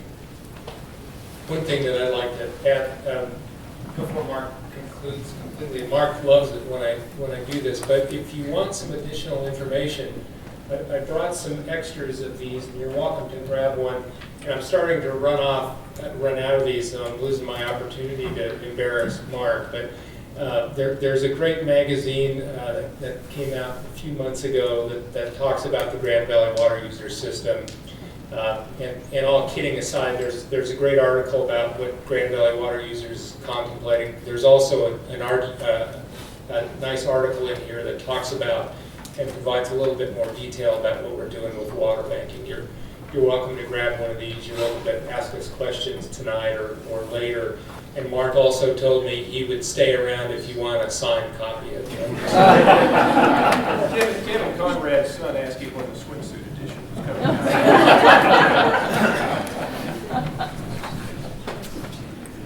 I have a tough question. Are you going to put holiday lights on the dam again? Absolutely. Yeah. That was a nice touch, along with that paint job. I guess to drive home a point that you were trying to make, are you saying that if water that might go into a deferred program not be used on a crop would essentially become a cash crop itself? That's the general idea, is that's the rotational crop that you would be creating. So there's an income. Now, I know that you and some others have taken tours of California where much more highly organized and with programs of rotational fouling, so water can be sent to LA and San Diego and places like that. What are some of the takeaways that the tour groups have come back from these field trips with? We, in March, several of us, including Dan and some of the rest of you, took a second trip down to the Palo Verde Irrigation District in Blythe, California. They are in the 10th year of a 35-year agreement with Metropolitan Water in Southern California to fallow up to 35% of the 120-some thousand acres that are in that district. They ran a pilot program 10 years before they actually had to implement it. But the takeaway from them, I think, was as follows. It's that certainly there was there's warts on every story, and we had a representative from Metropolitan out of LA there at the meeting with us that night, and there was a certain tension there for sure. But it has proven to be, for the farmers that were involved in that area, and if anybody who's been at Blythe, it's comprised basically of three parts, 1/3 prison inmates, 1/3 prison families, and 1/3 farmers. And it has provided a certain amount of revenue consistency to that area that would have been missing otherwise. Part of the thing that they encouraged us to do, and we talked with their board, we talked with several farmers, we went out and kicked a lot of dirt and watched it set a lot of water, was that you probably don't have any choice in doing it. So when you've got millions and millions and millions of people downstream, and sometimes upstream, who have good reason to, by any means, secure what water they need from you, is you better find out the best way to make the best deal out of that you can. Resist as long as you can, do what you can, find the partnerships that work, but get started on the conversation right away. But be careful, be cautious. Because it was interesting, one of the things that happened while we were there is the Metropolitan Water has approximately 23 members and 37 board members, and they have owned property in that Palo Verde area for a long time. They recently bought $275 million worth of acres there, $21,000 an acre, to largely make sure that the money that they were paying to the operators of those for fallow costs went back into their pocketbook as opposed to someone else's. There was also, when I asked the young man that was their representative there tonight, kind of off to the side, why now? Because obviously this was what was creating the tension when we were there, Jim. There was the metropolitan actions really were making the Palo Verde guys wonder what's going on. There was two things that the young man said. Number one, he said some buyer's remorse. We had a chance to buy this large single chunk of property years ago. It was owned by the Mormon Church. They passed on it. They kept in touch with the people that did buy it. When it came up again, they said we had the money. We decided we would buy it. Obviously, the Central California project, which has proven to be largely ineffective to providing water to Southern California, that has not been getting them the water they need. So they're looking for other sources, and that ag water up the river is where it comes from. The fear is, and it's a real one, whether it comes to be exercised or not, is the other thing that this young man mentioned of those 23 representatives, they have 37 board members. It's weighted some by size, of course. LA has a big bunch, as you would expect, San Diego. But they never voted their shares. They'd always given proxies, as many of you do, to the board of directors. And there was some feeling on the part of some of these board members that maybe someday we'll have to vote our shares. Maybe we'll have to take a more active role in how that district does its business. And that's obviously a concern. It's a concern to the farmers. It's a concern to a lot of other water users. So I don't think that they would do anything different than they did. They might ask more money, but they got a very, very good deal up front on the thing, their original plans. So they would do it again. They encouraged us to see if it would work for us. Again, they said, be careful, be cautious, but find good partners. Thank you. Any questions for Mark? Aren't there other areas in California that didn't get the good deal that here you went to? The way I understand it, there they got a pretty good price for following the land, but like you go to the Central Valley, I understand they don't have that deal in there. As soon as their contracts up there, they're going to go right back here getting the way they used to. It's all over the board for sure. The biggest problem in Northern California, the Central Valley, is just the plain lack of water. 800,000 acres that are going to get no project water this year. It's a complicated reason why that is. So it's all over the board. The deal that the Palo Verde Irrigation District cut with Metropolitan was an exceptionally good one, no doubt about it. Whether it can be a template for future decisions, but it's a very unique situation, but it's somewhat analogous to our location here in the Grand Valley, is that they're right on the river. They divert water out and send the majority of it back, with the exception of the conserved consumptive use. What makes them attractive is California's got the #1 water right on the Colorado River, and Palo Verde's got the #1 California right. If there's water in the river, their canal is completely full. So it's done in different ways. They've been working on it in Klamath Falls and some places, and there's places that it hasn't worked out. I don't know that there's a guarantee that it will work here. It's going to be dependent upon several things. Overall impacts, both positive and negative, and what develops in the way of a market. There is no real water market in Colorado now, and that's something that has to be developed as this goes on. So it happens in a variety of ways, yes. But Palo Verde had a very good deal. That's my question, Mark. How much market do you anticipate?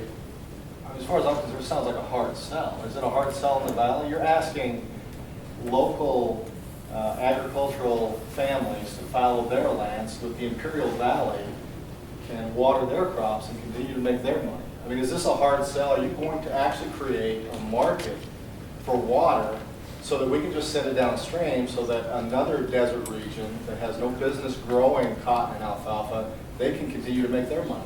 Is that something you're going to be able to sell in this region? Well, that's not exactly. I don't know about the market. That's a good question. It doesn't exist. What it looks like, I don't know. Likely, as far as the Imperial Valley goes, the 4 million acre feet of Colorado River water that goes to California, they get over 3 million acre feet of it. So they've got what water they need. They're the only reason that they're fallowing now is because they were directed to by reclamation to deal with some water use issues that they're catching up with. The idea of the water that we would create from conserved consumptive use is mostly about the benefit for us here. We have to make sure, there's a couple of things. Number one, we may have to learn how to farm with less water.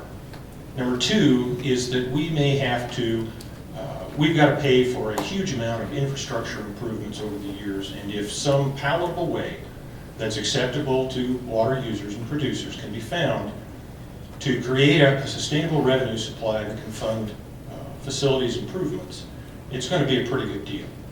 I don't know who, and nobody knows who that purchaser for that water might be. Right now, most of the things that we're doing are being funded by ATM funds, alternative transfer mechanisms, trying to find out ways to avoid buying dry.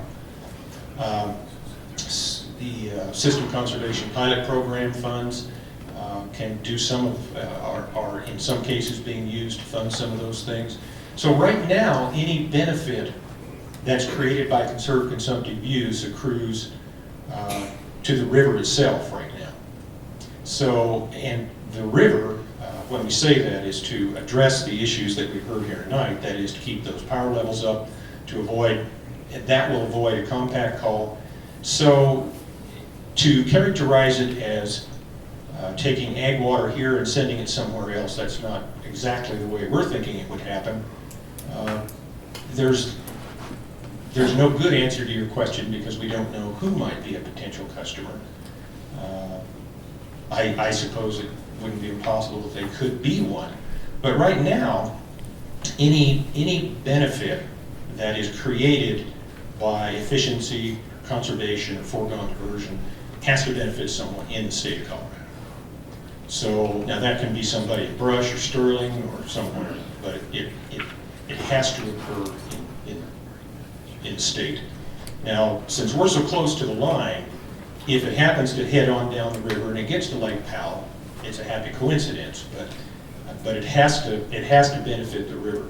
Now, one of the things that we hear from some of our associates in other parts of the state is that, well, why don't you send that water over to us and we'll show you how to farm with it.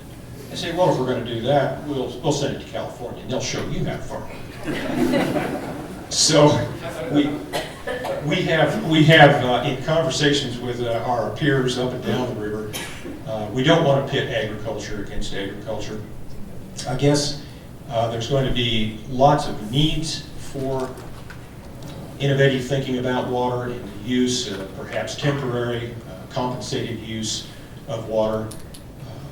We may not even know what that market might be, but we would hope that it would benefit us locally. And when I say us, I mean all of us in the valley, in agriculture and otherwise, first.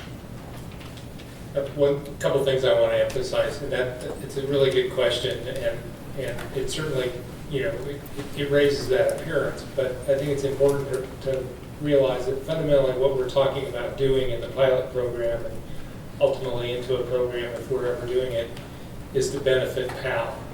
And we benefit PAL to try and keep storage above what's necessary for power, and by doing that, we also stave off any problems with the compact shortage.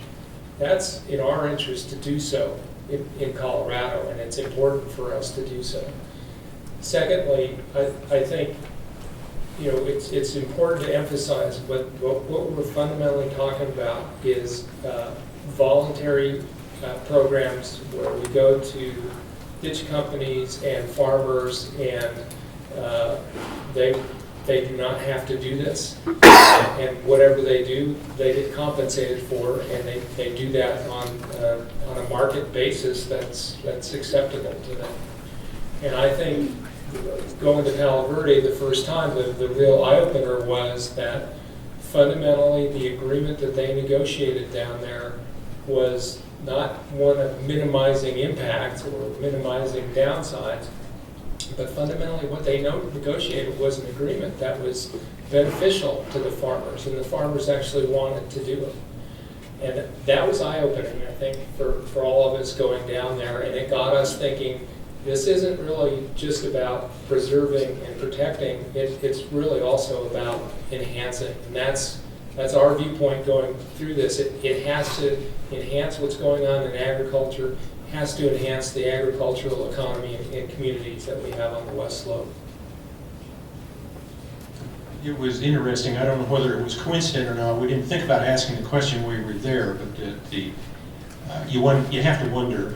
A 35-year agreement basically protected their water for one whole generation, and there's lots of multi-generation farmers in that area. So, you know, when you're dealing forever, some of these deals they've got to have some flexibility built in them, but they have to benefit without damaging the people that are involved. By the way, the 35-year deal, they paid up front 70% of the fee value of the land, and then they pay an annual fee, and I can't remember how much it was exactly, for acreage that they actually do fallow. Steve, did you have a question? Comment? As we learn from your investigation, how can what we learn be spread to other parts of Colorado in the river basin, so that all of the impact is not applied to the Grand Valley and the Uncompahgre Valley? It's not the sole responsibility of the Grand Valley and the Uncompahgre Valley to shore up Lake Powell. It should be the responsibility of all the water users in the Colorado portion of the upper basin. So how will what we learned from this investigation help us to achieve spreading the impact? Well, let me split that into two pieces. I'm going to have Dan answer part of that. But the only portion of the impact that is our responsibility is that part which is in our benefit and which we are properly compensated for.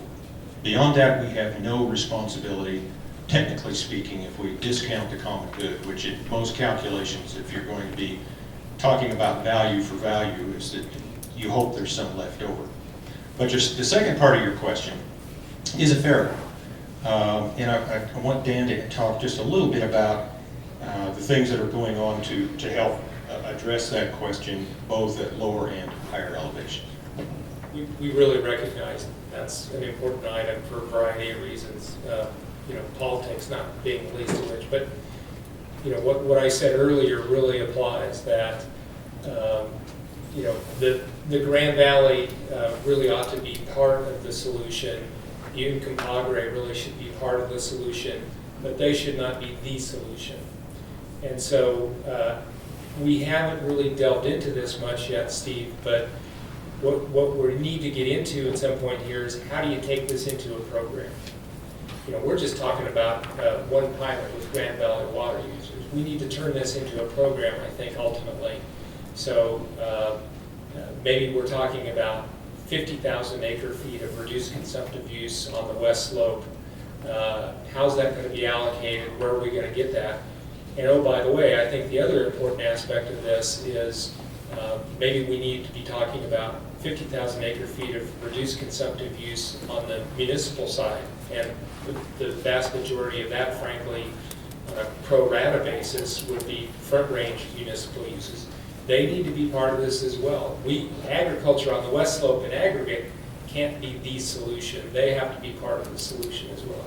And that's why, I mean, this is important, that we need to be part of crafting the solution. We need to be at the table, because we need to be urging those things on the other side, and we need to be poking and prodding those other interests and make sure they're part of sharing the burden with us.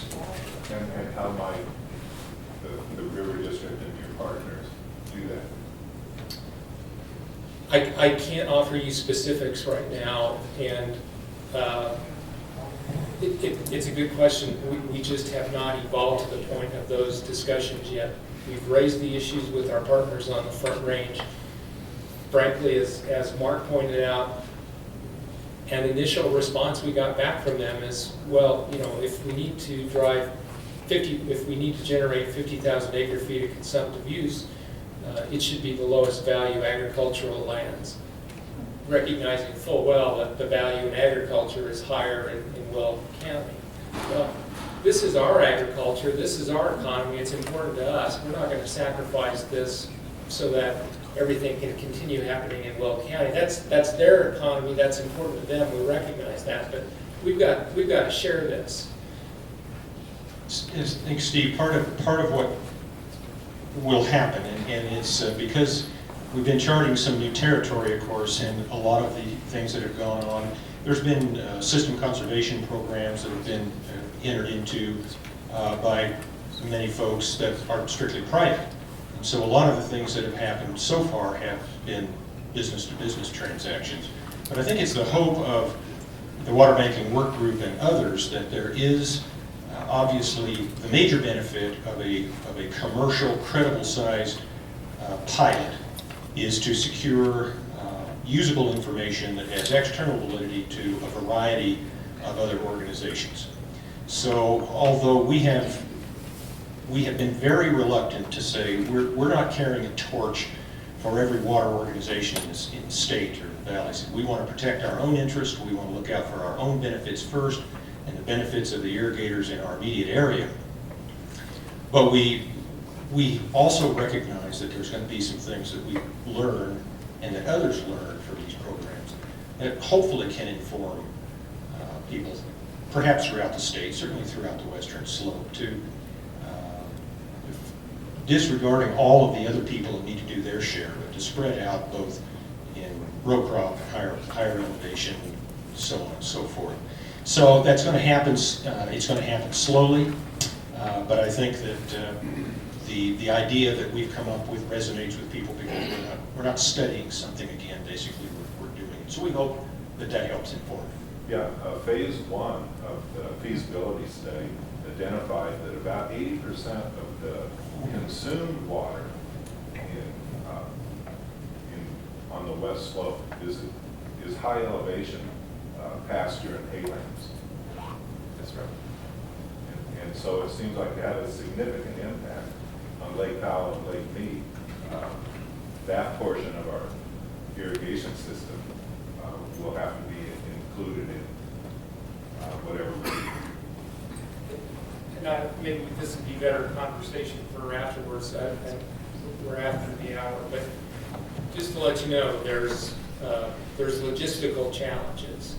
You know, we have in Mark one person we can go to and you know, we can talk about a pilot that might be 1,000 acres.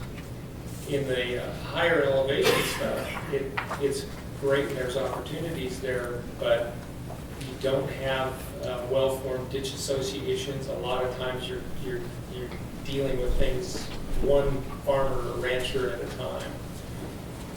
That's not to say that we shouldn't be doing it, but it is to recognize that it does raise a whole host of other just logistical challenges that we'll have. So I hope we're up for those challenges. Every day.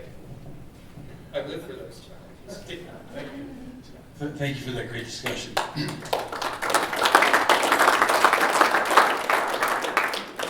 And we haven't heard the last of that, we can be sure. So thank you all for coming out. You've been a great audience. I hate to break up when we're getting good questions, but that just means we can do it again another time. I'd like to thank the City of Grand Junction for making this facility available for these kinds of events, and our co-sponsor, the Ruth Powell Hutchins Water Center, and all our speakers. So thank you very much, and have a safe drive home.